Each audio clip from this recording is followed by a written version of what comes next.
And so tayo po ngayon ay nasa Ephesians chapter 6 verses 10 to 17 na. Makibasa po kayo sa akin.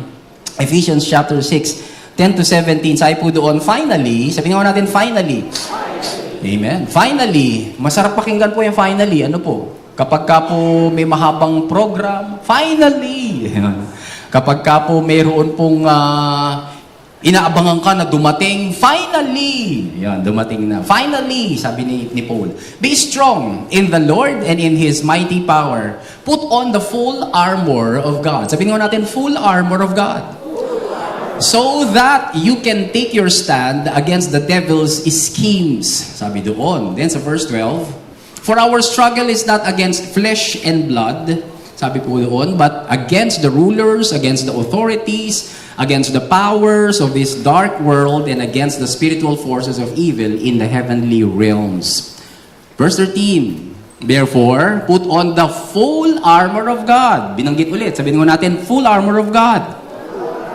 So that, when the day of evil comes, you may be able to stand your ground, and after you have done everything, to stand. Verse 14, stand firm then, with the belt of truth buckled around your waist, with the breastplate of righteousness in place, and with your feet fitted with the readiness that comes from the gospel of peace. Verse 16, in addition to all of this, take up the shield of faith with which you can extinguish all the flaming arrows of the evil one. And last, take the helmet of salvation and the sword of the Spirit, which is the word of God. Po. So siguro dalawang beses po natin binanggit yung the full armor of God, yun na po kunin nating title. Ano po? So sabihin nga ho natin, the full armor of God. Palakpakan po muna natin si Lord. Hallelujah! Praise God! Alam niyo po, maraming Kristiyano po ang nakakalimot na ang Christian life po ay hindi po playground. Ang Christian life po ay battleground. Sa buhay Kristiyano, hindi ka naglalaro-laro. Hindi ka nagkikristya-kristyanuhan lang. Ikaw ay nasa isang battleground. As a result, dahil po konti lang yung mga Kristiyanong nakakaalam noon, mga kapatid, na ang Diyos po ay nagbigay na ng armas sa atin. We have been equipped. We are ready na ipatupad po yung ipinanalo na ni Kristo sa tinapos niyang gawa doon sa krus at muling pagkabuhay. Now, to be clear, basahin nga ho natin sabay-sabay yan. We are not fighting for victory, but from victory. Ano ibig sabihin nun, mga kapatid? Hindi ka nakikipaglaban para manalo pa. Yun po ang ginagawa natin dito sa mundong ito. Nakikipaglaban ka, nagsisikhay ka, nagsusumikap ka para manalo. Kaya po yung iba na sinasabi po nila, bago mag-40, kailangan milyonaryo na ako. Yan, paglaban ka ngayon. Kasi para pagdating mo ng 40, ikaw ay milyonaryo na. Sabi mo sa katabi mo, alam mo bang kahit wala ka pang 40, ikaw ay blessed na. Amen, mga kapatid? Wala ka pang 40, no, hindi ka nakikipaglaban, pero sabi ng Bible, you are already blessed. Therefore, we are not fighting for victory. We are fighting from victory. Ulitin ko po, hindi tayo nakikipagdigma para manalo. Nakikipaglaban tayo dahil nagtagumpay na po si Kristo. Doon sa tinapos niyang gawa doon sa krus at muling pagkabuhay. So whether we believe it or not, we are engaged in spiritual warfare. Oo, pinapagtagumpay na po tayo ni Jesus, pero makikita lang po natin, mamanifest lang po ito sa ating mga buhay, mga kapatid, kapag tinindigan po natin yung tinapos na gawa ni Kristo doon sa krus. Amen, mga kapatid? Usong-uso pa ba ngayon yung manifesting? Oo. How are you manifesting? By your own power? No? Manifesting a car, manifesting a house and lot. Ano yun? Sa pamagitan ng iyong kalakasan, sa pamagitan ng iyong kagalingan at kahusayan, hindi po, mga kapatid. Kapag ikaw ay Kristiyano, pwede mo sabihin, manifesting this, manifesting that, but you have faith dahil you are already blessed. Amen, mga kapatid? Manifesting a higher sweldo. Bakit? Kasi blessed ka na, susunod na lamang po yun. Pero manifesting a higher sweldo sa pamagitan ng sarili mong lakas, sabihin ko, manifesting a higher sweldo, therefore, mag-a-apply pa ako sa 4 na trabaho. Para ako ay lalong lumaki yung kita ko. Di, ikaw na yun. Ano po, mga kapatid? Tingin po tayo kay Lord. Ulitin natin, we are not fighting for victory. We are fighting from victory. So sa teksto po natin ngayon mga kapatid, makikita natin ng ilang insights tungkol sa battle na ito. Nasa battleground kasi tayo eh. Sino po yung kalaban natin? Ano po yung armor of God? O sa Tagalog, yung baluti ng Diyos po, na ipinasusuot niya sa atin. Notice, Roman numeral number 1 sa pag-aaral natin. The exhortation. Makikita po natin to sa verses 10, 11, and 13. You see, si Pablo po, he exhorted the Ephesians. Hinikayat po niya, pinayuhan po niya yung Ephesian believers, letter A, to be strong Christians. Ano po ang ipinanghikayat niya sa mga Kristiyano dun sa Efeso? At ipinanghihikayat niya, Kristiyano ka ba? If you are a Christian, hinihikayat ka rin ni Paul ngayon. Ano yung ipinanghikayat niya? Letter A, for us to be strong Christians. Sabi po doon sa letter, sa verse natin. Finally, be strong in the Lord. Balik lang po muna tayo doon sa ano. Be strong in the Lord and in His mighty power. Sa paghihikayat po ni Paul, nililinaw po ni Pablo na mula po sa Panginoon yung lakas ng mga Kristiyanong taga-Efeso. Mula po sa Panginoon yung lakas natin. Kasi sabi doon, be strong in whom? In the Lord. In your ano ba? Account? In your bank account ba? In your education ba? Hindi. In the Lord. In His mighty power. Yung pong phrase na be strong is from the Greek word endunamou, na ang ibig sabihin po ay enabled. So pag ikaw ay tumatanggap ng lakas mula sa Diyos, you are being enabled. Pinagagana ka niya. Tanong, wala ka bang gana these days? Kung wala kang gana these days, tingin ka lang kay God. Pagaganahin ka niya. You are going to be empowered. No? Yun po ibig sabihin ng to be strong. Binigyan ng kapangyarihan. Now, hindi po nito ibig sabihin na mag-workout po tayo para mapalakas po natin yung mga sarili natin. No po? Sa mga kaparaanan po natin. Kundi, hayaan po natin si God na magbigay po ng kapangyarihan sa atin. Ibig sabihin, tagatanggap lamang po tayo. Sabihin natin, tagatanggap lang ako. As I rest in God, tayo po ay tagatanggap lang. Dahil rito, kaya po nating sabihin, I can do all things through Christ who strengthens me. Yung sabi sa Philippians chapter 4, verse 13. Inexhort po ni Paul, mga kapatid, ng mga Kristiyano, na magtiwala sa Panginoon. Pati na po sa kanyang power, sa kanyang strength, sa kanya pong might. Under this new covenant of grace, kung saan nakapailalim po tayo, ang Diyos po ang gumagawa at sa atin naman po ang pagtitiwala. Sabihin ko natin, ang Diyos ang gagawa, nasa akin naman ang pagtitiwala. So ang tanong na lamang po mga kapatid, si God gumawa na, no? Ang tanong na lang, pagtitiwalaan ko ba yung ginawa na ni God? Pagtitiwalaan ko ba yung ginagawa ng Diyos? See, hindi ko po kayang lumipad. Meron po ba ritong taong kayang lumipad? Maliban lang kung naitulak ka mula sa 43rd floor. Ano? Pag naitulak ka mula sa 3rd, paano mo malalaman? Joke lang naman, para magising kayo. Paano mo malalaman kapag ang isang tao ay nahulog mula sa taas o kaya mula lang sa baba? What's the difference? Pag mula sa taas, ganito tunog. Yun nga. Blag! Pag mula naman sa baba, blag! So, nauuna po yung blag. Hindi ko po kayang lumipad, mga kapatid. Pero kapag sumakay po ako ng eroplano at isinuko ko po ang sarili ko doon sa power ng eroplano, all of a sudden, nagkakaroon po ako ng kakayahan na pumailan lang sa alapaap. Nagkakaroon ako ng kakayahan na umalimbulog sa kaulapan. Po? Pag isinuko ko yung kapiraso kong lakas na hindi naman marunong lumipad sa kapangyarihan ng makapangyarihang bakal na ito na lumilipad. Po? Hindi rin ako marunong tumakbo mabilis ng 100 kilometers per hour. Pero kapag sumakay po ako sa kotse ni Pastor Rodel, ano po? At isinuko ko yung sarili ko sa kakayanan ng kanyang Innova. Ano po? Ano po nangyayari? Nagkakaroon ako ng kakayahan na maabot ang mga bilis na in my own strength ay hindi ko magagawa. Tama mga kapatid? In the same vein, hindi ka rin malakas. Sabi mo sa katabi mo, hindi ka malakas. Limitado ang lakas mo. Pero kapag ibinigay mo at sumakay ka sa kapangyarihan ng Diyos na ito, His power becomes our power. His strength, sige palakpakan po natin ng Panginoon. Hallelujah. That is being strong in the Lord. His strength becomes our strength. His might becomes our might. At nagaganap po yung Ephesians chapter 3 verse 20. Sabi po doon, glory to God who is able to do, ano daw? Give me the praise. Far beyond. Sabi ko natin, far beyond.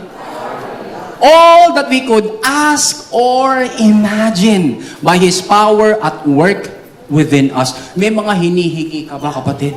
May mga pinagpe-pray ka ba, kapatid? May ini-imagine ka ba, kapatid? Kapag sa'yo lang, kapag nakangarap-ngarap ka lang sa sarili mo, hanggang dyan na lang. Pero kapag sinabi mo, Lord, kulang po ako, Panginoon, sa lakas. Lord, hindi ko po alam kung paano mangyayari ito. Lord, hindi ko po alam kung paano ko matatanggap itong pangangailangan ko. But I trust in you. You are my hiding place.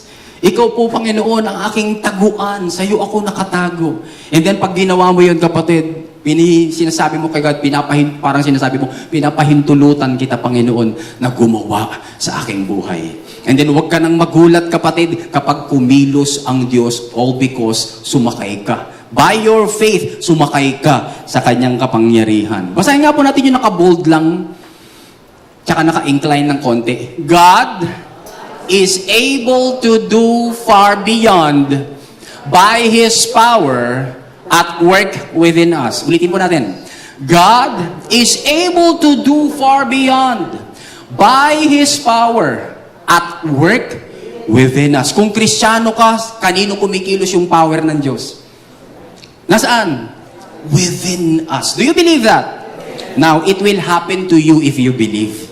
Amen mga kapatid? But if you reject, hindi mangyayari sa iyo kapatid because you don't believe. Nothing happens to those who doubt.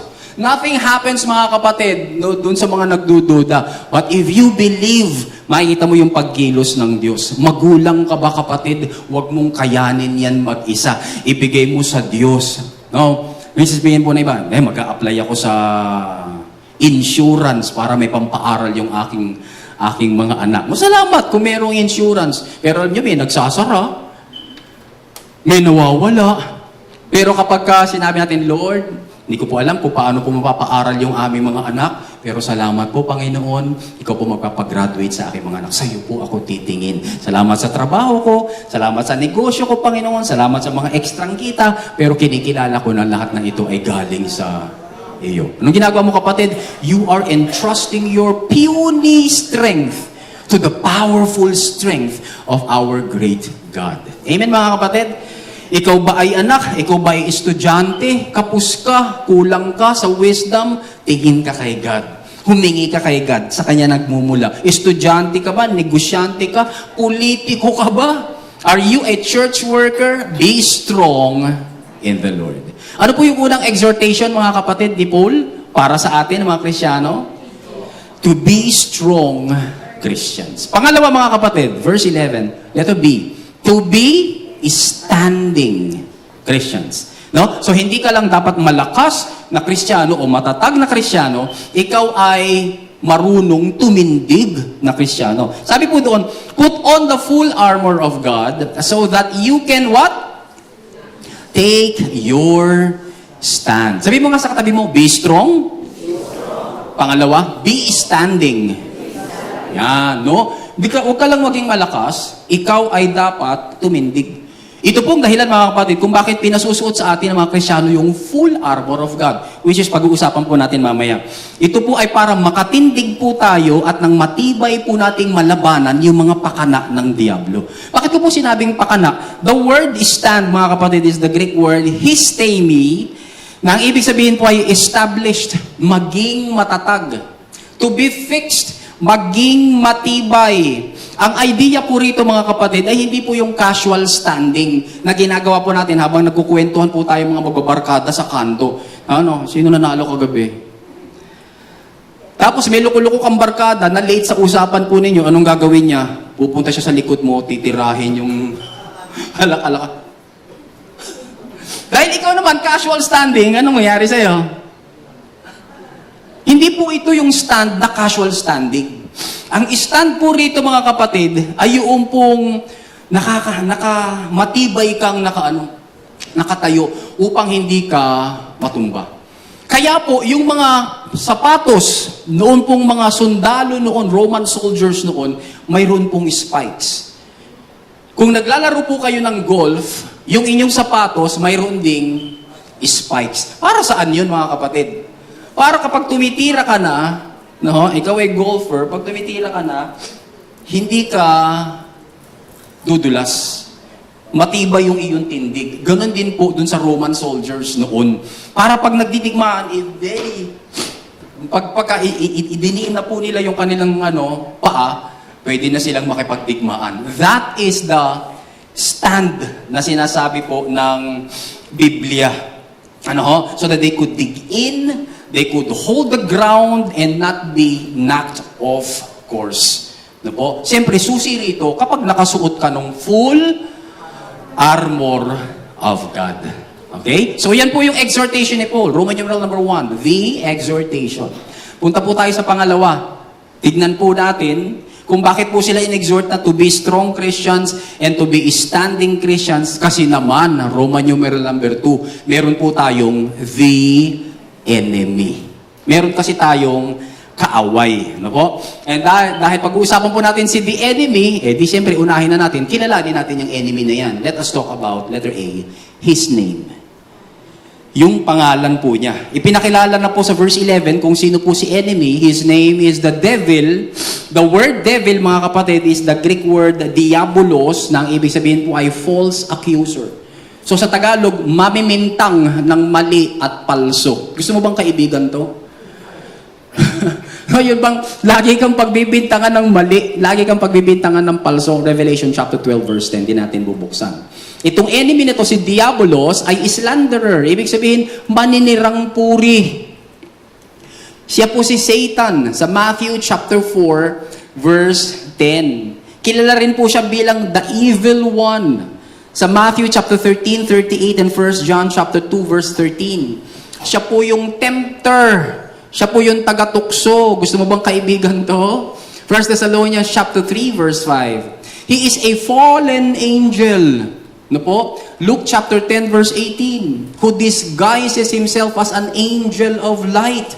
No po? Kaya pag may nagsabi sa'yo, alam mo, mukha kang anghel. Huwag ka kagad matuwa. Kasi baka idugtong niya, yung itim. No po? Kasi si Satan, fallen angel. No po? So sabi po doon, he disguises himself as an angel of light. Satan is the father of lies. John chapter 8 verse 44. So, yan po siya. That is his name. Okay? So marami pong Kristiyano nag-concentrate na po sa kakabanggit kay Satan. Minsan, pag nagpe-pray po sila, mas marami na pong beses nilang napabanggit si Satan kaysa kay Jesus. No? In the name of Jesus. I rebuke you, Satan. I rebuke you, Satan. I rebuke you, Satan. Ba, nakatatlo na si Satan. Si Jesus, isa pa lang. Ano po? Beware, mga kapatid, na nagpipray tayo, mas maraming beses mo pang binanggit si Satan. Samantalang si Satan ay talunan. Sabihin nga natin, Satan is a defeated foe. Talunan na po si Satanas. No? Ang lagi pong mamutawi sa ating mga bibig ay ang pangalan ng Diyos.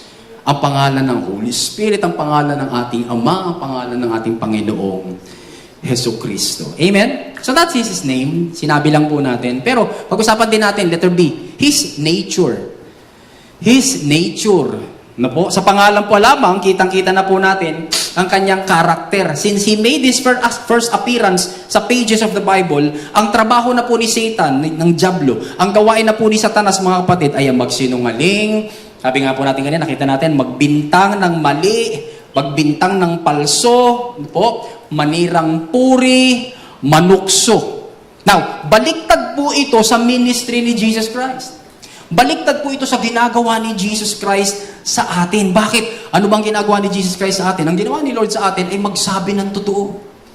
Ang ginagawa ni Jesus sa atin ay ang gawin po tayo at ideklara tayong matuwid at banal at malinis. No? Kakaiba doon sa ginagawa ni Satan. Ang ginawa ni Jesus Christ sa atin at ginagawa ay patatagin tayo, palakasin, palalimin sa pananampalataya, mahalin tayo. Tayo ay tanggapin, arugain at ingatan. See? So kanino ka? Kay Jesus, kay Satan? Kay Jesus, of course. Sapagkat sa Kanya nandun lang lahat ng mabubuting bagay. Kaya alam po natin yung enemy natin, layuan natin yung kaaway natin. Huwag po tayong pumatol at huwag po tayong pumayag kapag sinabi niya, ito gawin mo, pag tinukso ka niya. Ano po? Bakit? Because his nature is, number one, he is a shrewd enemy. Parang ang bilis nung outline natin. Balik po tayo sa number one. Yan. He is a shrewd enemy. Ano po ba ibig sabihin kasi nung shrewd enemy? Kaya po in-exhort ni Paul ang Ephesians at tayo ngayon to be strong Christians, to be standing Christians, ay dahil may enemy po tayo na ganito ang nature. Sabi po sa verse 11, mayroon po siyang schemes. Tignan nga po natin yung schemes. Ito po yung Greek word na methodia. Kung saan galing po yung English word natin na method. Ano po? So si Satan, meron po siyang method. Kaya lang, yung method niya, hindi po mabuting method. Ang method po niya refers to craftiness. Sa Tagalog, katusuhan. So si Satan po ay tuso, lililangin ka niya.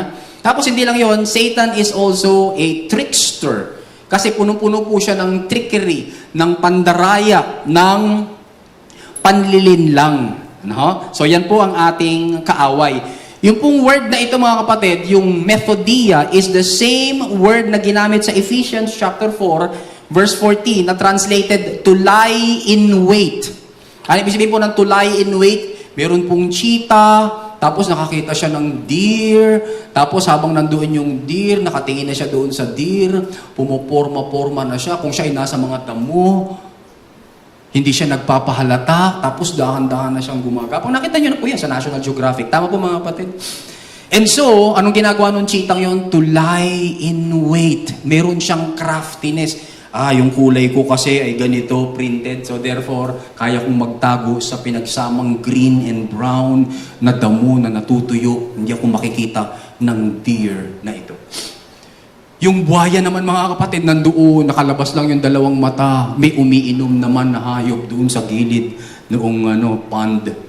Tapos nandun na pala yung buhaya. Anong ginagawa? To lie in wait. Ganun din po ang ginagawa sa atin ni Satan. Ano po? So si Satan, he lies in wait. Ayan.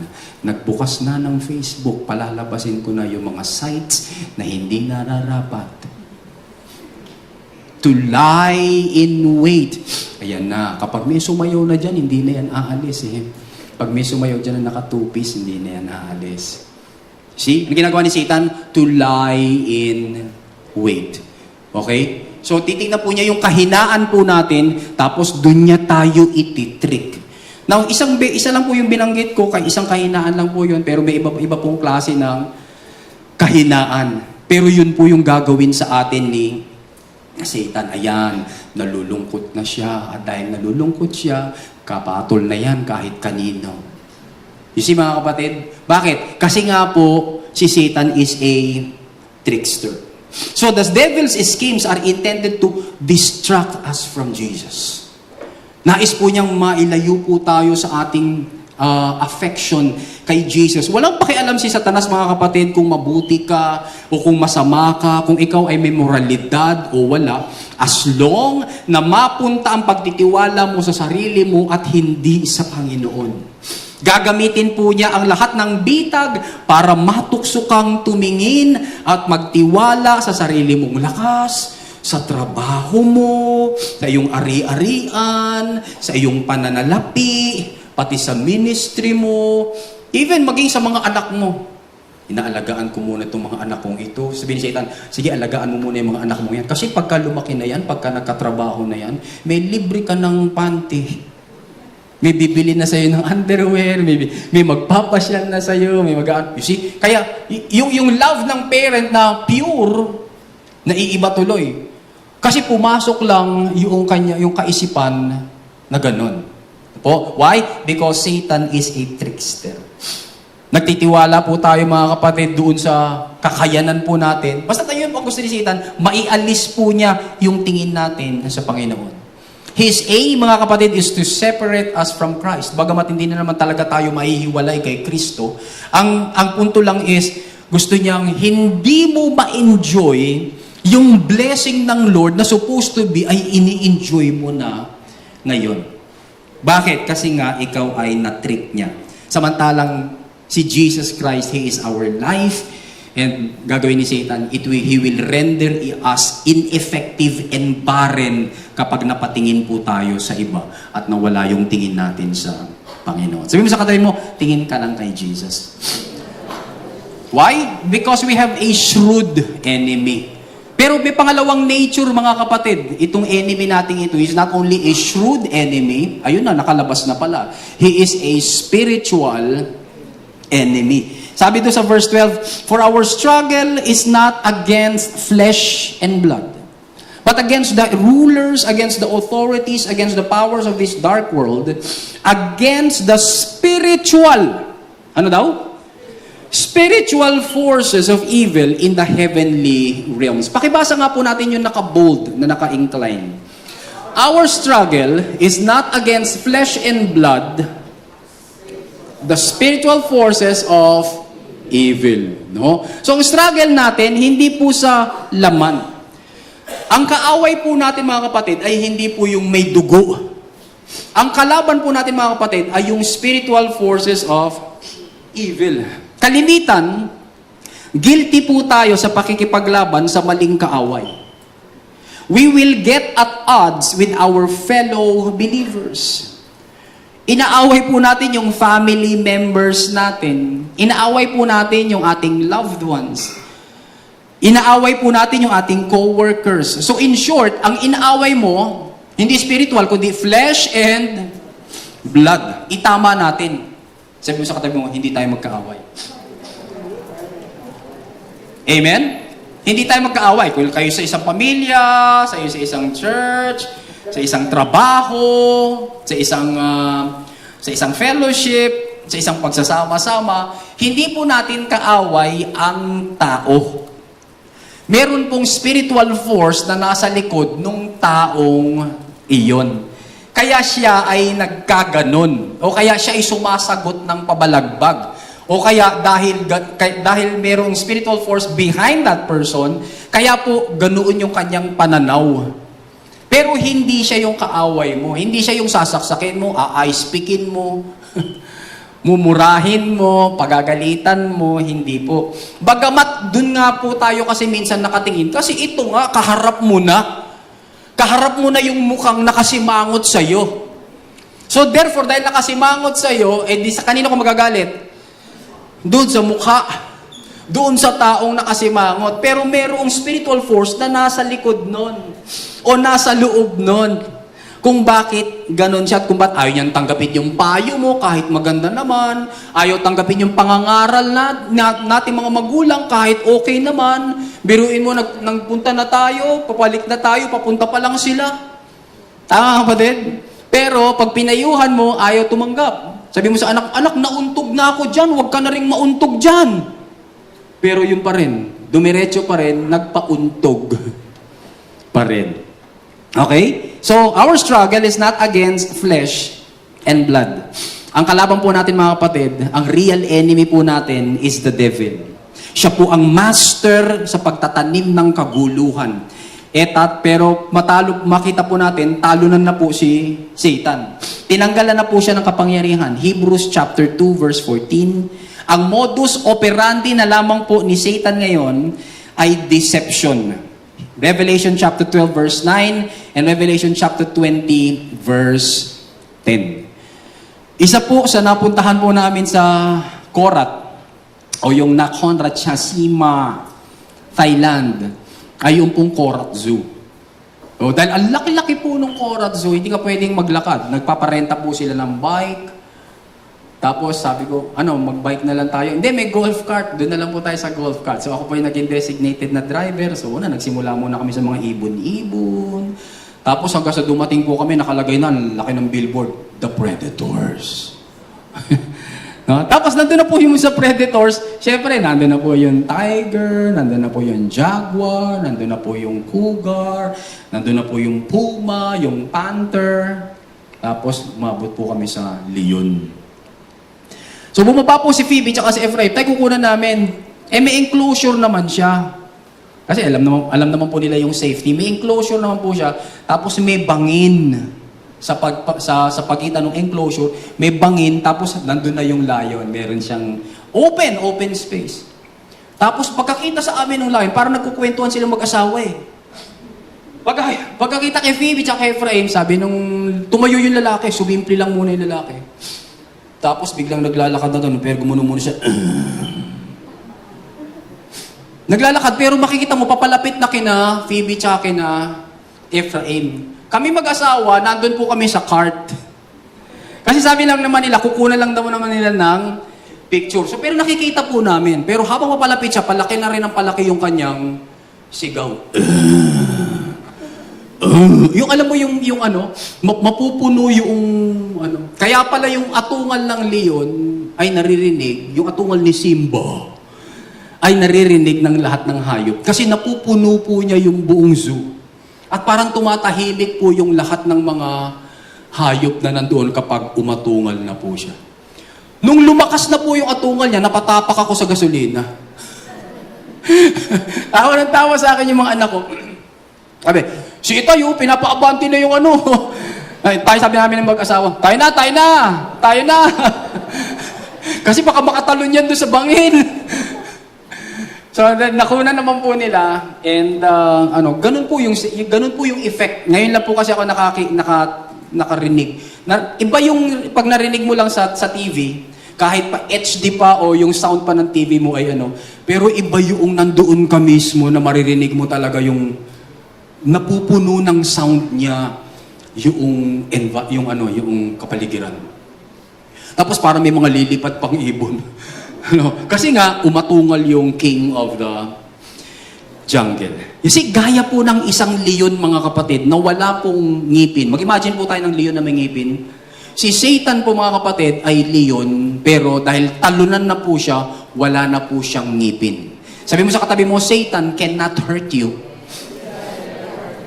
Sabi ng 1 John chapter 5, verse 18, hindi na po tayo kayang saktan ni Satanas. Ang kaya na lang po niyang gawin sa atin, i-deceive tayo. Palabasin, kaya ginawa niya kay Eva, gaya ginawa niya kay Adan. Lumapit po si Satan in the form of a snake. Lumapit po si Satan kay Eva, sinabi ni Satan, totoo ba na sinabi ng Diyos na hindi mo pwedeng kainin ang lahat ng ito? You see, pinapagduda niya si Eva. Ganun na lamang po ang ginagawa ni Satan sa atin ngayon. Sadly, marami po sa atin ang pumapatol. Kasi hindi po natin alam yung authority na meron po tayo at kung sino na ang nakatira sa atin ngayon. Amen mga kapatid? Kasi kapag alam mong nakatira na sa iyo si Jesus at merong temptation, alam mo na may temptation, sasabihin mo na lang, that temptation is beneath me. Nasa ilalim ko ang temptation na yan. Hindi ko yan papatulan. Sabi mo sa katabi mo, you can say no. Pwede kang humindi, kapatid. Tayo pa naman mga Pilipino, ang hirap-hirap nating humindi. Tama po mga kapatid? Pagod na pagod ka na, biglang sasabihin sa'yo, punta tayo dito. O sige, sama na rin ako. Nahiya ako kasi baka mamaya magalit kayo sa akin. Kaya ayaw po nating humihindi. Pero in the spiritual realm, mga kapatid, we know the work of the enemy. Dapat marunong po tayong humindi. Dapat sabihin natin, in Jesus' name, hindi pwede.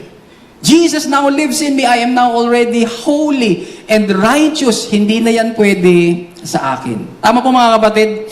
Now, from time to time, bumabagsak pa rin po tayo. Hindi po natin sinasabing, lagi ka ng perfect. Pero salamat na lang sa dugo ni Kristo na maging yung pagbagsak po natin from time to time ay pinatawad na niya at nilinis na niya. He accepts us kahit na po minsan nanghihina tayo. Hallelujah. Sige po, palakpakan po natin si Lord. Sabi po sa 1 Peter chapter 5 verse 8, be on your guard and stay awake. Sikuhin mo yung katabi mo, sabihin mo, be on your guard and stay awake. Bakit? Your enemy, the devil, is like a what? Roaring lion. Roaring lion. Now, ito yung gustong-gusto ko mga kapatid. Sneaking around to find all to attack.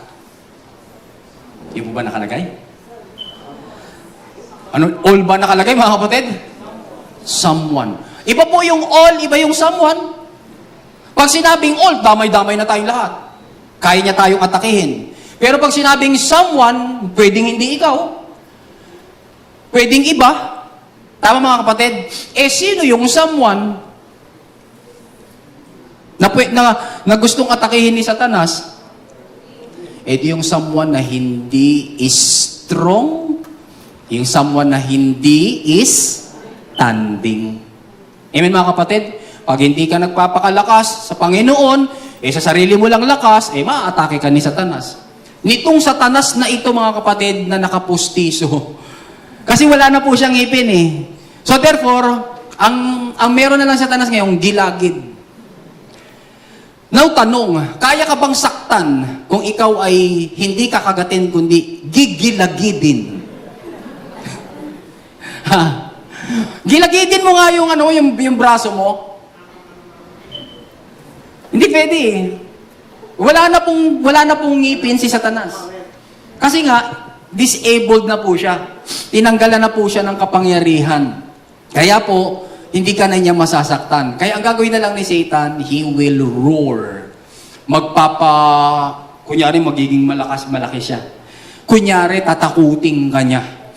Kasi ikaw yung someone who is not strong and who is not standing. Akala po ba natin, mga kapatid, ang nilulusob, mga kapatid ng leon, ay yung mga malalaking kalabaw doon sa wilderness? Hindi po. Dahil nakikita po nila, namimili po sila, sino doon, ay, naku, wag yun, laki ng katawan, nag-gym. Yun, yung bagong panganak, kaiiri pa lang, kalalabas pa lang sa puwerta ng nanay niya. Kaya hindi pa siya kita ng leon yun. Yun yung pinakamahina, yun yung kanyang lunch. Amen mga kapatid? Kaya tumitingin po si Satan sa mga tao, sa mga Christians. Sino dito pwede? Ayun!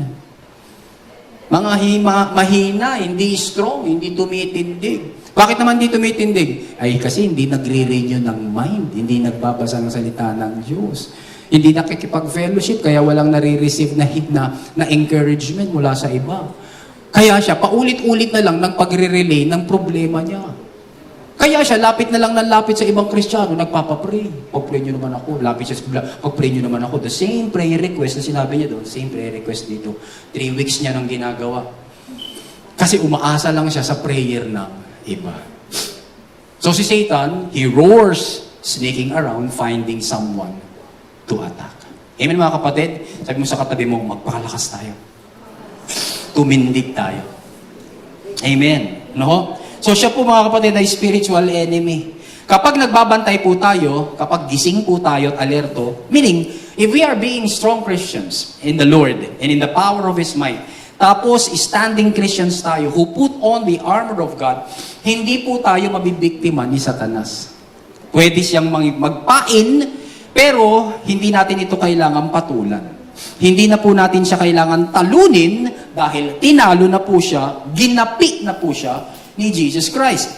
Ang papel na lang po natin ngayon ay tindigan ang tagumpay na ipinanalo na ni Kristo doon sa tinapos niyang gawa sa krus at muling pagkabuhay. Amen mga kapatid?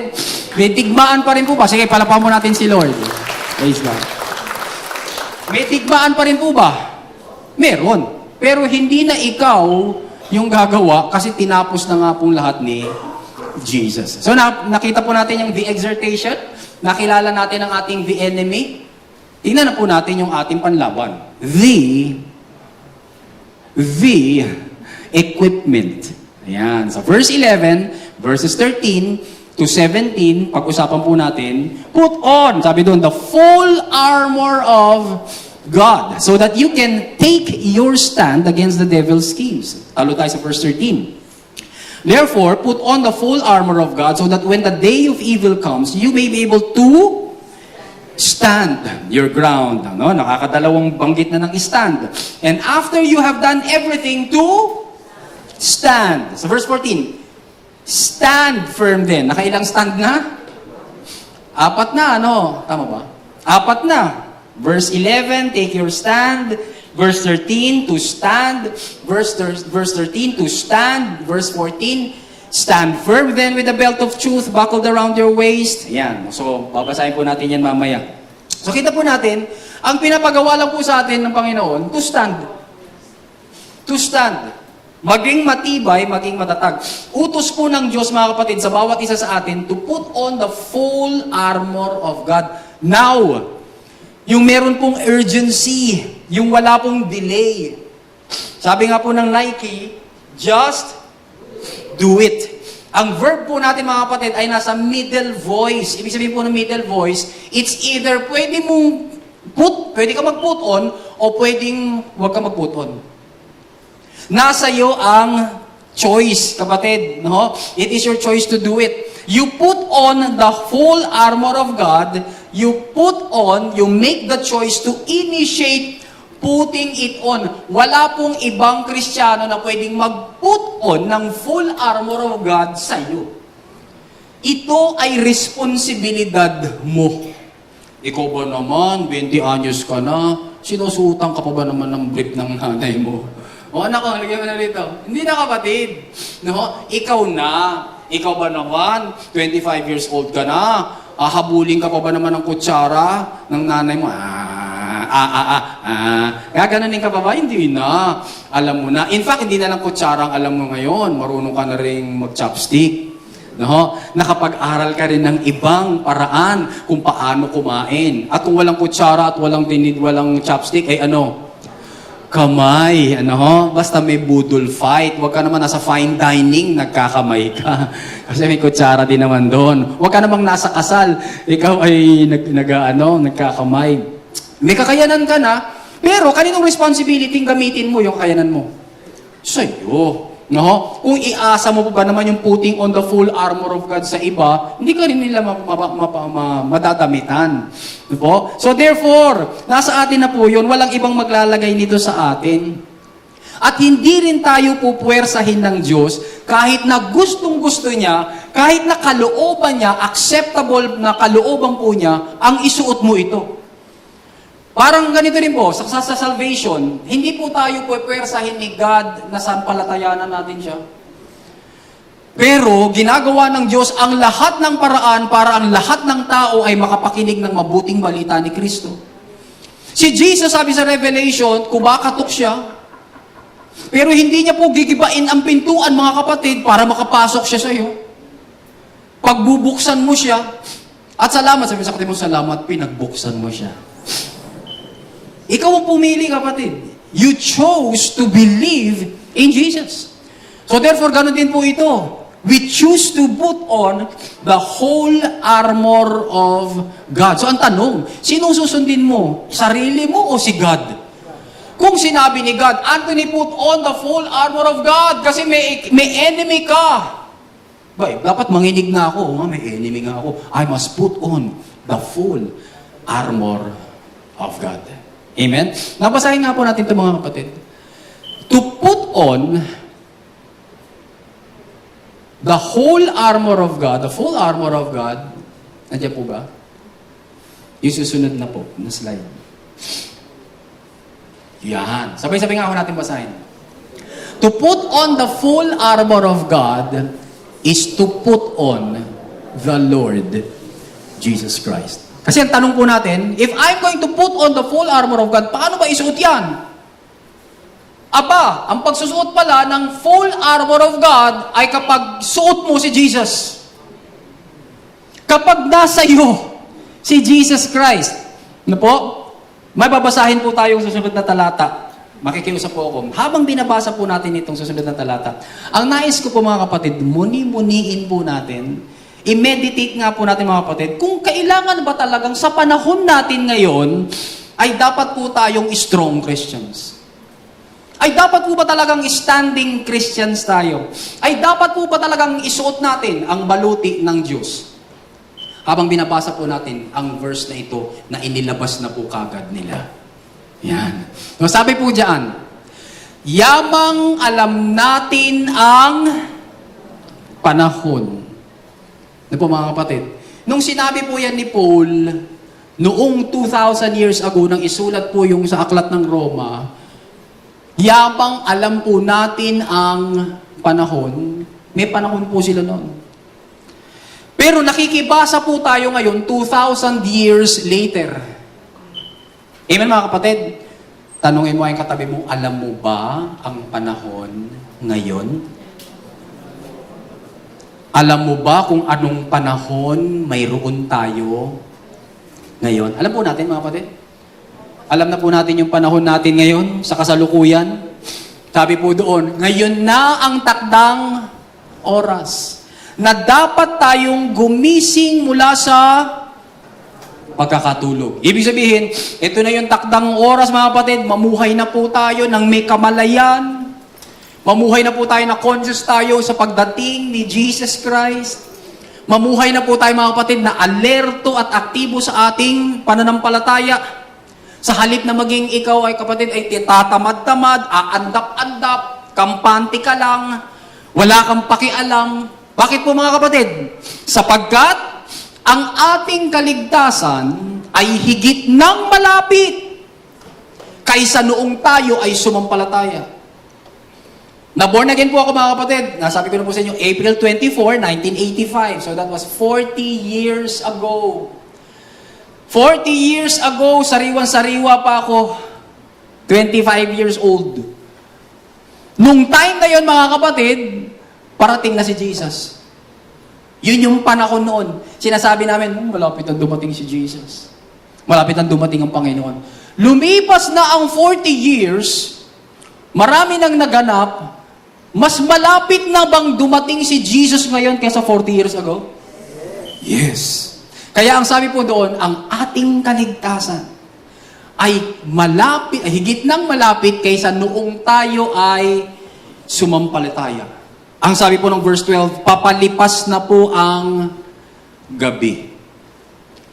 Mamaya pagtapos po ng araw na ito, nabawasan tayo ng one day. We are one day closer to the coming of Jesus Christ. Imagine po natin yung mga kapatid. Bukas Monday, nabawasan na ulit ng isa. One day closer to the coming of Jesus Christ. Kung aabutin po this week, 1 week closer to the coming of Jesus Christ. Kung aabutin pa po tayo ng 1 month, 1 month closer to the coming of Jesus Christ. Kung aabutin pa po tayo ng 1 year, 1 year closer to the coming of the Lord Jesus Christ. Sapagkat wala pa akong nakakaalam mga kapatid. Pero sa lahat po ng panahon na lumilipas na ito mga kapatid, what kind of life ang pinapamuhay po natin? Are we strong? Are we standing? Are we putting on the armor of God? Kaya nga sabi po doon, andyan na po yung, alisin na raw po natin, gumising na tayo mula sa pagkakatulog. Tapos andyan na daw po yung bukang liwayway, malapit na. Kung yung pagtulog po natin, kumakatawan po yung mga kapatid doon sa mga gawain ng kadiliman, ito naman, malapit na daw po yung atin pong bukang liwayway. Simbolo mga kapatid ng bagong buhay na dala ng kaligtasan kay Kristo. Kaya nga, hubarin na po natin ang mga, ano na po mga kapatid? Ayun, no? Gawa ng kadiliman. Tanong, sino maghuhubad ng gawa ng kadiliman? Tayo. Kanya-kanyang hubad. Amen mga kapatid? Mamaya, yung tubal mo, hindi mo na yan isusuot bukas. Sabi ng iba, susuot ko pa rin to. O, di ang sagot ko, hindi mo na yan susuot sa Martes. Sabi na naman ng iba, susuot ko pa rin to. Pero karamihan po sa atin, hindi na yan isusuot. Ilalagay mo na sa tubalan. Kukuha ka na ng pambahay mo kung hindi ka naman naalis. fresh ulit yun. Yung iba naman, ang init naman, maliligo ulit. Mag-hot shower, tapos magpapalit ng bago. Tanong, sino ang nagde-decide kung magpapalit ka?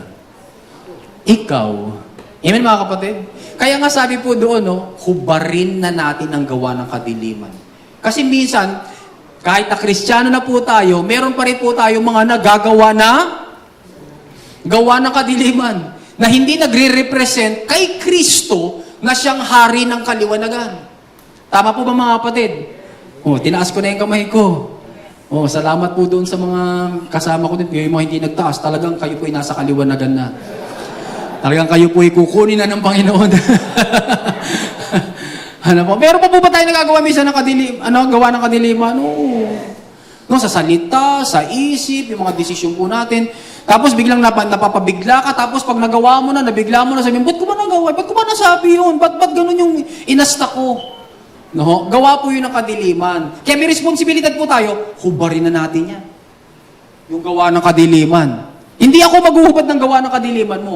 Kasi kahit na nga sabihin ko sa iyo, mga kapatid, kung ayaw mo, hindi mo yun uhubarin. Kaya minsan sa counseling, mga kapatid, kahit sinasabi na ng pastor, kapatid, ito maganda, kapatid, ito maganda. Pero sino pa rin ang pipili ng kanyang hakbang kahit na 2 oras na silang nagkwentuhan ni pastor?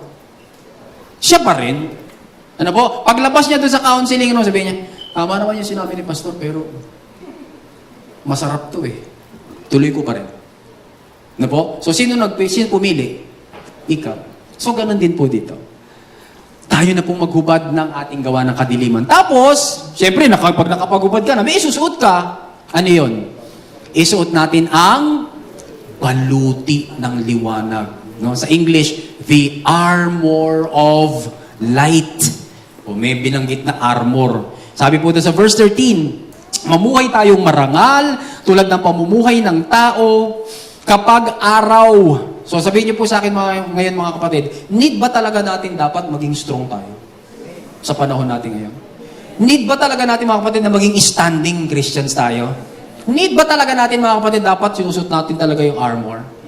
Yes, po? Hindi po tayo dapat mamuhay sa magulong pagtitipon, ayan na, at paglalasing, hindi sa kalasuan at sa kahalayan, hindi sa paglalaban-laban, at hindi sa inggitan. So, tanong, playground ba ang Christian life o battleground? Battleground So therefore, you must have the right armor. You must have the right what? Outfit. The outfit of the day, every day, is the full armor of God. Ano po? Sabi sa verse 14, sa halip na nandun tayo sa paglalaban-laban, isuot natin ang Panginoong Hesukristo. O kanina pinapasuot yung baluti. Tama?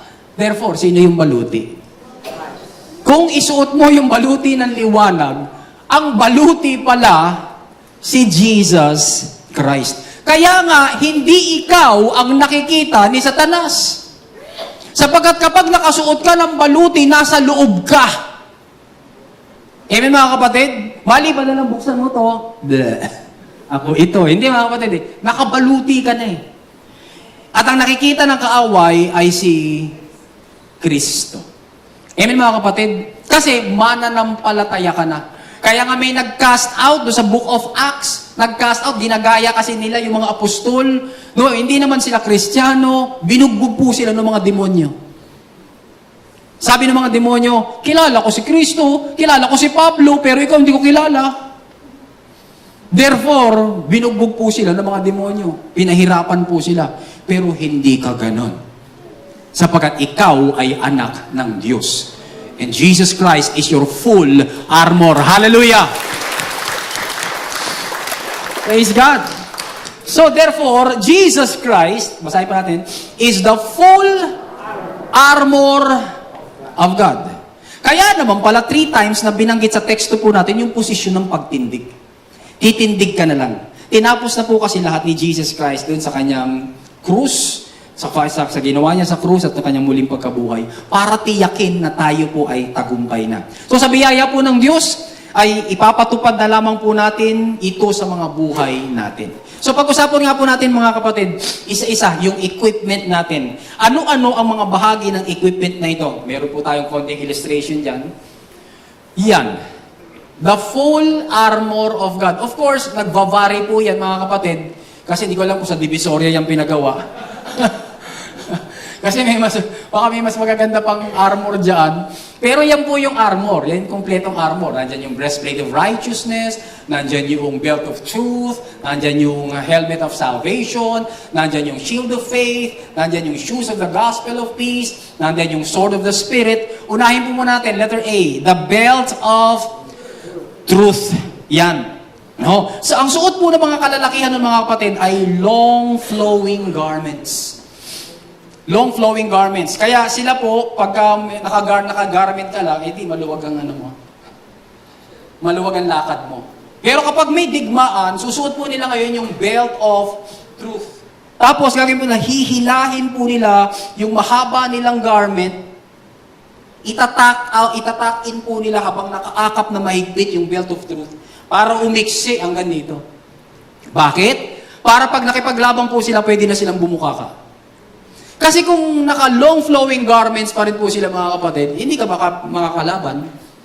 Kaya mahirap mga kapatid, napanood nyo yung mga volleyball, di po may mga bansa po mga kapatid na hindi naka-short.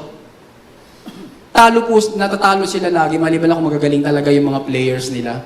Kasi nga po, dapat free ang movement. So therefore, yung belt of truth, yung po ang umaakap ngayon sa atin. Maliban na lang mga kapatid kung sila po ay off-duty. Okay? Bagay na hindi nangyayari sa isang Kristiyano. Sabi mo sa katabi mo, you are never off-duty. Hindi ka laging off-duty. Bakit ka kapatid hindi dapat off-duty? Kasi si Satan ay never off-duty. Hindi po nag-off-duty si Satan. Hindi siya sabi, time out muna. Okay, for the next 30, pahihintulutan ko muna, puro kabutihan lang ang mangyayari sa sanlibutang ito. Hindi mga kapatid. Satan is never off duty. We are always, therefore, on duty. Sabi ng Ephesians chapter 4, verse 22, truth is in Jesus. Kanino daw po ang truth, mga kapatid? In Jesus. In fact, si Kristo po mismo nagsabing, I am the way, the truth, and the life. Kaya naman mga kapatid, kapag may banta po ng discouragement sa buhay mo, may banta ng depression, or spiritual apathy, o coldness, nanlalamig ka, no? Ayaw mo na, suko ka na, o kaya meron kang negative moods, ipaalala po natin sa ating mga sarili mga kapatid na tayo mananampalataya ng truth. Mananampalataya na po tayo ni Kristo. Kasi Kristo po ay suma sa atin at nagtatagumpay po tayo habang pinapanigan po natin ang truth. Dalawa lang naman pipili natin sa mundo ito mga kapatid, lies and truth. Kapag pinili mo yung lies, talo ka. Pag pinili mo kapatid yung truth of the Word of God, pag pinili mo si Jesus because He is the truth, you win. Amen mga kapatid? So, suot mo ba si Jesus? Suot mo ba yung belt of truth? Huwag mong hubarin yan. No? Pangalawa, the breastplate of righteousness. Ang breastplate po, sinusuot yan sa harap, yan po nagpoprotekta ng mga vital organs. Yan ang nagpoprotekta ng heart, nagpoprotekta po ng front part of our body. Ganun din naman, spiritually mga kapatid, yung breastplate po of righteousness protects our heart. Kapag sinabi ng puso mo, nalo, nung kasala ka, hindi ka na righteous, ayan, malulungkot na yung heart mo. Pag nalungkot yung heart mo, maapektuhan din yung isip mo, tapos maapektuhan na yung kilos mo. Kasi nga, hindi ka nakasuot ng breastplate of righteousness. You do not know and you are not conscious na si Jesus Christ, siya ang iyong righteousness. Sabi ng 1 Corinthians chapter 1 verse 30, dahil nga sa Kanya, sa Diyos, kayo ay nakay Kristo Jesus. Na kanino ka kapatid? Ulitin natin, na kanino ka kapatid? Na kay Kristo Jesus. Ginawa siya, sino? Si Kristo. Na maging karunungan, binold ko lang kasi ito yung pinag-uusapan natin. Katwiran, sabihin natin katwiran, kabanalan, katubusan, para kanino? Sabihin natin para sa akin. Ginawa si Kristo na maging katwiran para sa akin. So therefore, sino ang katwiran mo? Ang blessing doon mga kapatid, binold ko lang kasi yung katwiran kasi breastplate of righteousness pinag-uusapan natin. Pero si Jesus, siya rin pala yung karunungan. Si Jesus din pala yung kabanalan. Si Jesus din pala yung iyong katubusan. Kaya nga you are forever saved. Amen mga kapatid? Siya ang iyong katubusan. You are forever redeemed by the blood. Redeemed sa salvation. Redeemed from sin. Lahat ng ito mga kapatid, si Kristo. Lalo na, yun nga, pinag-uusapan natin, siya yung ating katwiran. Kaya kapag ka nagkasala ka, kaya kapag ikaw ay pumalpak, at sinabi ni Satanas, umatungal si Satanas at sinabing, yan, wala na yung righteousness mo. Ano gagawin mo kapatid? Alam mo na yun na ilay, panampalatayanan mo na ikaw pa rin ang righteousness of God in Christ Jesus. Matuwid ka pa rin. Amen mga kapatid? At habang sinasabi mo yun, habang pinananampalatayanan mo yun, mapapansin mo, unti-unti nawawala na yung mga gawa ng kadiliman na nagagawa po natin. In practice. Bakit? Sapagkat naumpisahan na sa ating mga puso, nakapagsuot ka na ng breastplate of righteousness. When the accuser points out our shortcomings, we remind ourselves, I am the righteousness of God in Christ Jesus. Ang ganda nung illustration ni Joseph Prince. Meron daw isang lalaki na nung unbeliever pa po siya, napakahilig niyang manigarilyo. So lagi siyang naninigarilyo. Tapos nung sumumpalataya na siya kay Kristo, napagtanto niya na sinisira niya yung kanyang baga. Sinisira niya yung kanyang katawan, which is the temple of the Holy Spirit. Tapos narinig niya yung message na, I am the righteousness of God in Christ Jesus.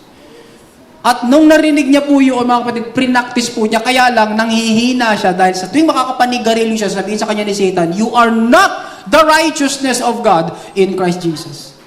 So anong ginawa po niya? Tinindigan po niya. Sinuot niya yung sa kanyang sapatos may spikes para makatindig po siya.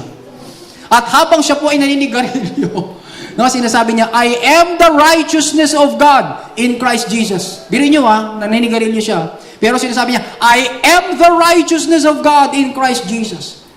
Tapos hanggang sa lumipas po yung mga panahon, pumait yung sigarilyo. Pumait yung sigarilyo. So, pwede rin po nating isama na rin dyan. Pumait lalo yung beer.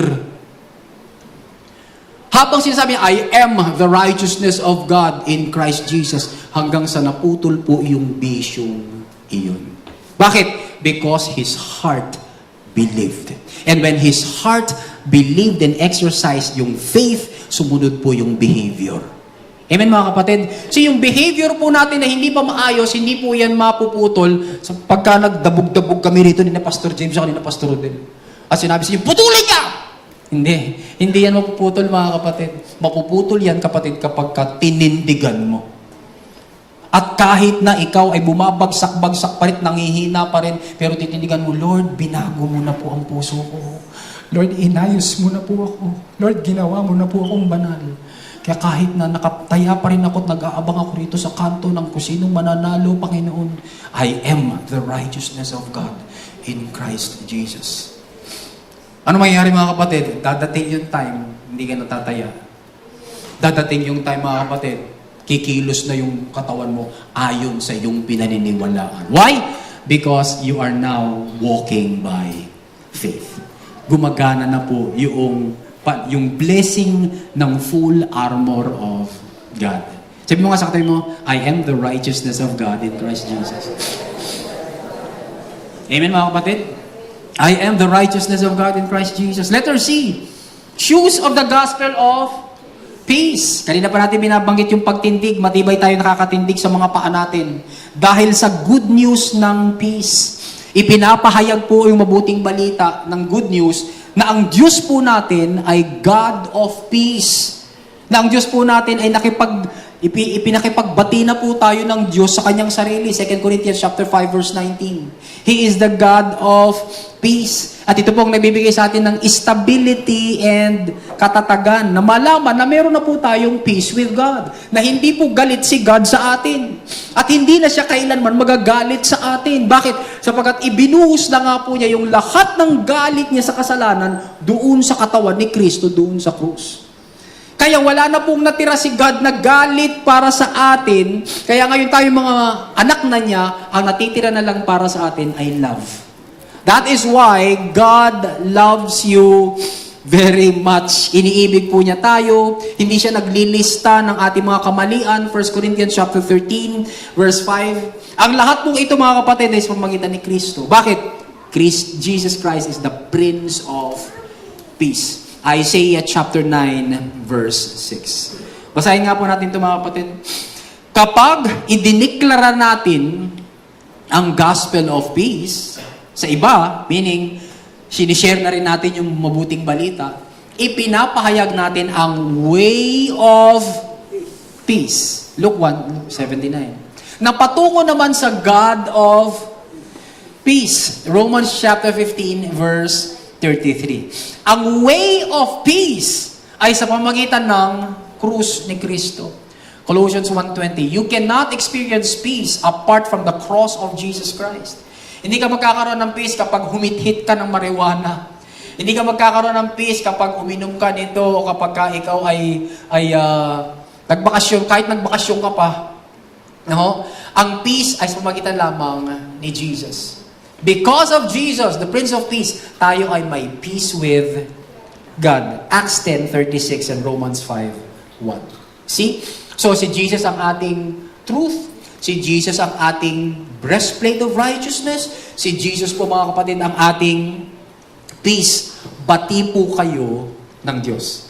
Kailan naman, hindi kayo magiging magkagalit ng Diyos. Kasi kung magiging pagkagalit pa rin kayo ng Diyos, masasayang yung ginawang sakripisyo ng kanyang anak doon sa krus. Masasayang yung mga latay ni Kristo, masasayang yung kanyang kamatayan. Samantalang binili na ni Kristo ang ating kapayapaan para maranasan po natin ang peace with God. Amen, mga kapatid? Letter D, the shield of faith. So mga sundalo po nun, mga kapatid, ligtas po sila doon sa shield. May dalawang klase po ng shield. Yung isa, sinlaki ng pintuan. Yung isa naman, mga kapatid, ay yung maliit lang. Hindi mo pwede, kapatid, na gamitin yung sinlaki ng pintuan sa pakikipagdigma kasi mapapatay ka dahil mabigat po yun. Okay? So pagka hand-to-hand combat, ang gamit po nila ng mga kapatid, yung maliit na shield. No? Ganun din naman, tayo rin, meron din po tayong shield of faith. Yung shield po nila noon, nababalutan po yun ng leather, nakababad sa tubig. Ba't nakababad sa tubig? Kasi yung pong mga arrows, sabi po ng verse natin, ay flaming arrows. No? So therefore, kung ang shield mo ay hindi nakababad sa tubig, masusunog yung iyong shield. Kailangan mo tuloy na ng tubig. So binababad na po nila para pag tamaan man sila, hindi po sila maaano. Ganon din naman, mga kapatid, ang shield of faith natin nakababad din po for the Word of God. Sabi po sa Ephesians 5:26. Tingnan nyo sabi sa Romans 10:17. Consequently, faith comes from what? Hearing and hearing the message. Saan daw po nagmumula, mga kapatid, pananampalataya? Hearing. No? Tanong. Kaya ba minsan wala tayong faith? Kaya ba minsan nanghihina tayo kasi we don't hear? We don't hear messages. Mas naririnig po natin yung mga message ng sanlibutan. Kaya mas naniniwala tayo doon sa naririnig natin. So, balik na rin po natin. We must make sure that you are hearing the message. But the question is, what message?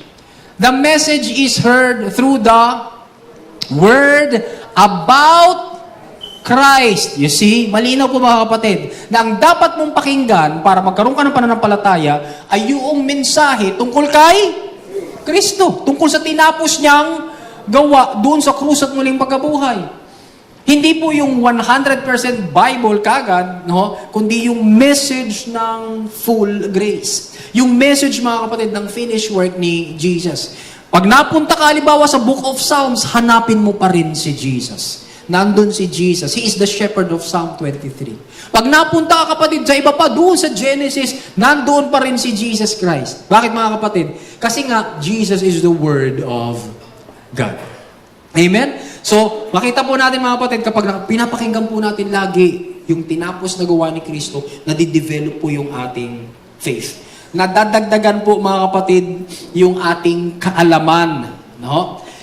Bakit? Kasi nga, nagbabasa ka ng salita ng Diyos. Kaya pag nandiyan po yung condemnation ni Satan, yung kanyang discouragement, yung kanyang temptation, yung kanyang accusation, kapag may sickness and disease, kapag may lack, kapag may apathy, kapag may disunity, kapag may false teaching, lapit ka lang sa Word of God. Madidevelop yung faith mo. Letter E, the helmet of salvation. Lahat po ng digmaan nagaganap sa battlefield of the mind.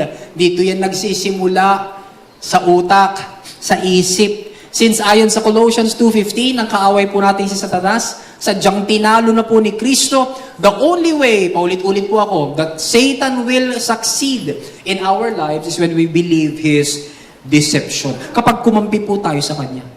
Nais po ni Satanas na padalhan po tayo ng kaligtasan. Palakihin po, palaguin tayo sa kaligtasan. No, ni Kristo. Pero si Satanas, ang gusto niya, pagdudahin naman tayo sa kaligtasan. Puprotektahan po natin yung ating isip. Ang nais po ng kaaway, huwag po nating pagtiwala ang lubos si Jesus Christ. Nga po? Kaya nga, may mga nagtuturo, mga kapatid, na pinagdududa po tayo sa ating kaligtasan. May mga churches na magsasabing, alam mo, nawawala yung kaligtasan. May mga pastors na magtuturo, alam mo, nawawala yung kaligtasan.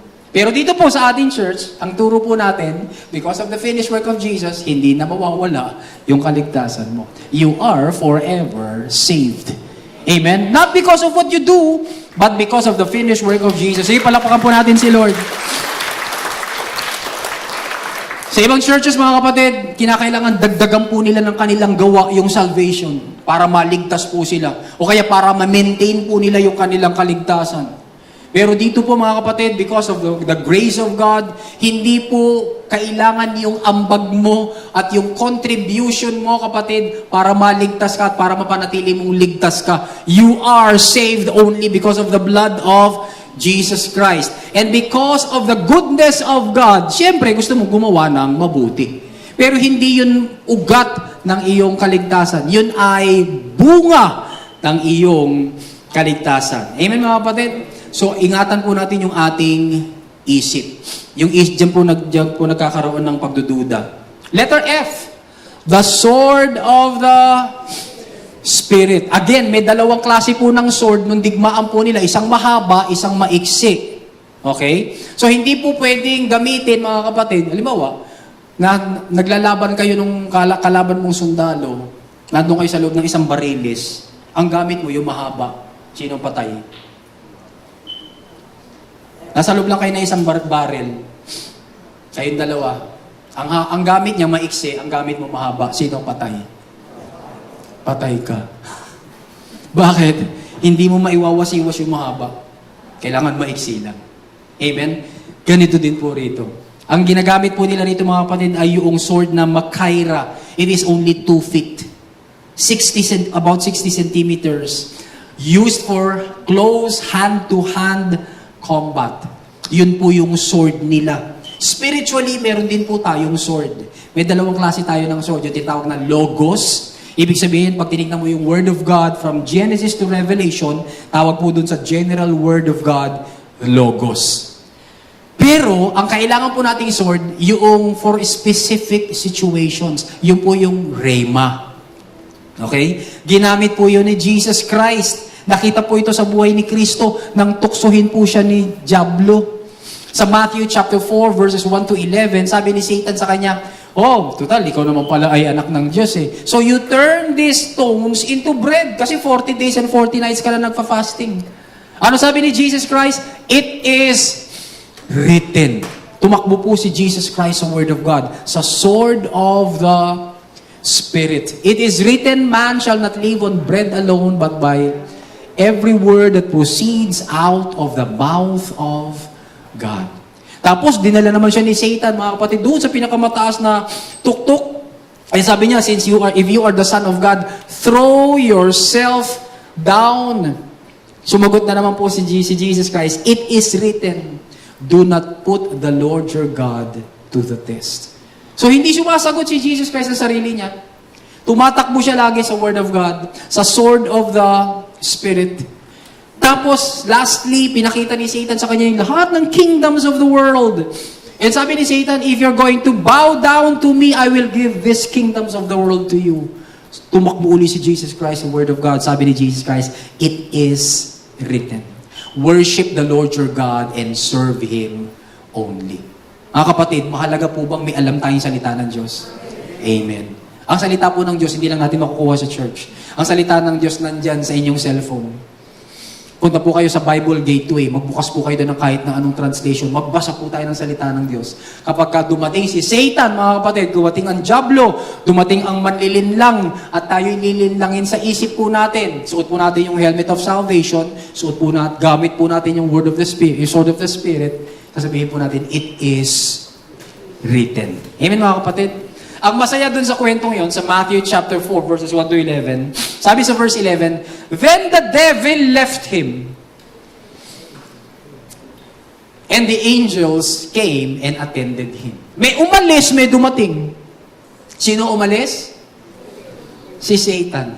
Hindi siya nalinlang. Bakit? Sumagot siya kasing, it is written. Nakatindig po ba si Jesus? Strong po ba si Jesus? Yes, because of the sword of the Spirit. Tapos hindi lang yun, hindi lang umalis si Satan, may dumating. Angels came and ministered to him. Ang mga anghel po, mga kapatid, ay ministering spirits sent by God to minister those who are inheritors of salvation. Ikaw ba, kapatid, tagapagmana ng kaligtasan? Sabi mo sa katabi mo, may anghel ka. Anong talata natin doon? Hebrews chapter 1 verse 16. Angels are ministering spirits sent by God to serve those who inherit salvation. Are you an inheritor of salvation? May anghel ka.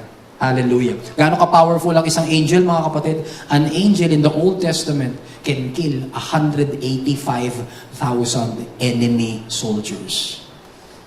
185,000.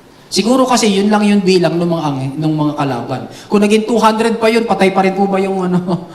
Patay pa rin. Ganun ka-powerful yung angel. Angel lang po yun ng Diyos. Huwag niyo pong sasambahin yung angel, ha? Pero uutusan niyo siya. Kasi servant niya siya.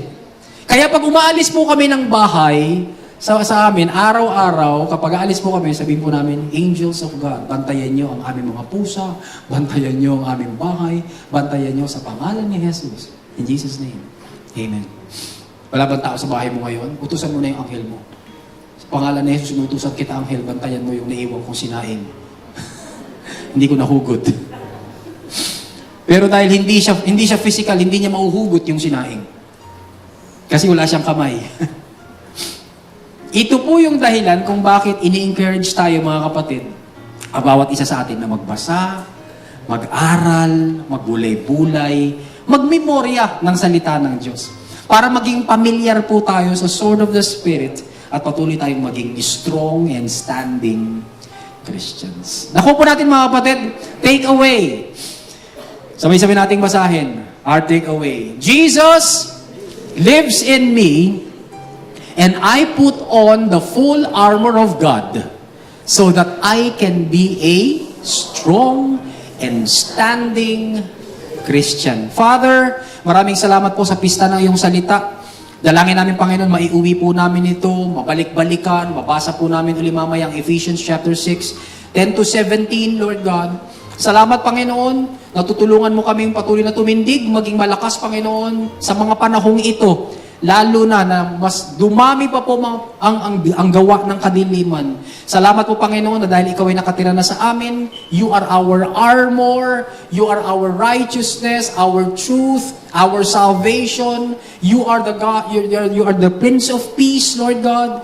And Lord, thank you for the Word of God na amin pong binubulay-bulay, nagpapalakas po lalo sa amin. Kapatid, kung narito ka, di ba sumasampalataya kay Kristo, nais kitang samahan sa isang maikling panalangin ng pagkilala kay Kristo. Napag-aralan natin na si Kristo ang armor of God. Kung hindi ka pa nagbe-believe sa Kanya, wala kang suot na armor. And you are open to the attacks of the enemy. Sampalatayanan mo si Kristo para maligtas ka. Ililigtas ka niya forever. and He's going to be your protector and send His angels to minister to you. Sabihin mo, Panginoong Jesus, ako po ay isang makasalanan. Salamat po doon sa krus ng Kalbaryo. Pinatawad mo ang lahat kong kasalanan. Sumasampalataya ako sa iyo. Dahil hindi ko kayang iligtas ang aking sarili. Sa pagsampalataya ko at pagtitiwala, inililigtas mo ko ngayon. Salamat po na ang aking pangalan isinusulat mo sa aklat ng buhay. Ako ngayon ay ligtas. Hindi dahil sa aking kabutihan, kundi dahil sa iyong mayamang biyaya. Sa pangalan mo, Jesus. Amen. Selyohan po ninyo, Panginoon, ang mensaheng ito. Maging aming mga panalangin sa mga iniligtas mo, hindi lamang po sa kapulungan ito, kundi even po sa online. Ipadala mo po sa kanila, Panginoon, na mag-minister sa kanila na church. Makadalo po sila, Panginoon, sa isang church, Lord God, kung saan ang tinuturo ay ikaw lang. At ang tinapos mong gawa sa krus at muling pagkabuhay. Para mapalakas po kami at mapatatag. To you be the glory, the honor, and the praise. In Jesus' name. Amen. Amen. Praise God. Ihanda po natin ang ating mga puso.